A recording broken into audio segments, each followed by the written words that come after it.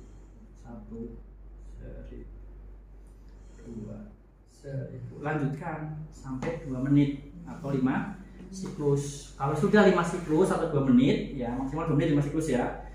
Berhenti evaluasi. Cek ya nadi sama lihat pengembangan dada. Kalau ada berarti berhenti. Berarti pasien sudah ROSC. Rate of spontaneous circulation. Bisa disimpulkan atau posisi mantap ya miring. Ya, paham ya? Ya set position stable, set stable position ya. Paham ya? Berarti berapa? Kalau misalkan dia belum teraba, lanjutkan lagi 5 siklus atau 2 menit. Ya, berhenti lagi, evaluasi terus. Jelas sampai sini ya? Ada pertanyaan enggak? Nah itu cara seperti itu caranya. Ya. Kapan RCP berhenti? 1. Kalau pasien keluarga pasien mendatangani form DNR, not resusitasi. Ya. Kalau sudah ada DNR ya nggak usah di CPR, nggak usah. Atau misalkan saat kita sudah selesai nih kasusnya ya, pasien nggak berbeda nadinya misalkan ya, terus keluarga pasien tidak berhenti ya, pasiennya keluarganya harus datangkan DNR, do not resuscitation atau DNAR, do not attempt resuscitation, itu berhenti langsung.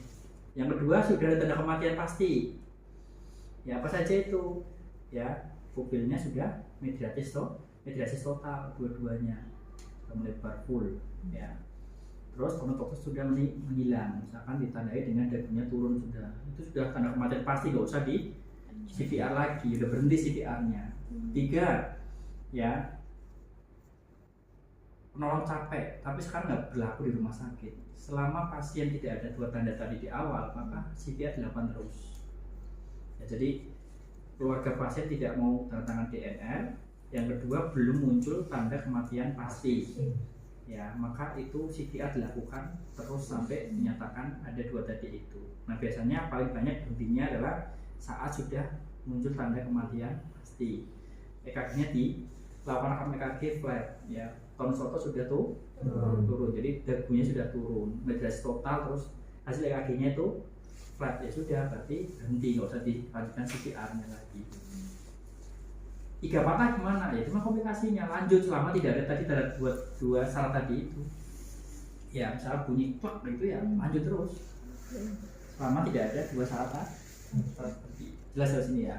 Nah, nanti kalau sudah ada yang ngecek kuping ini medras total sudah, dagunya sudah mulai ini, terus sampaikan berhenti cek EKG, dievaluasi pakai EKG. Flat urus asistul, ya sudah berarti berhenti. Berarti pasien dinyatakan meninggal. Jelas ya? Ya. Jadi algoritmanya 3A, ya setelah 3A cek respon, panggil bantuan, ya quick look namanya di sini. Jadi nadinya itu dicek pakai 2 jari, palpasi, mata kita melihat pengembangan dan quick look.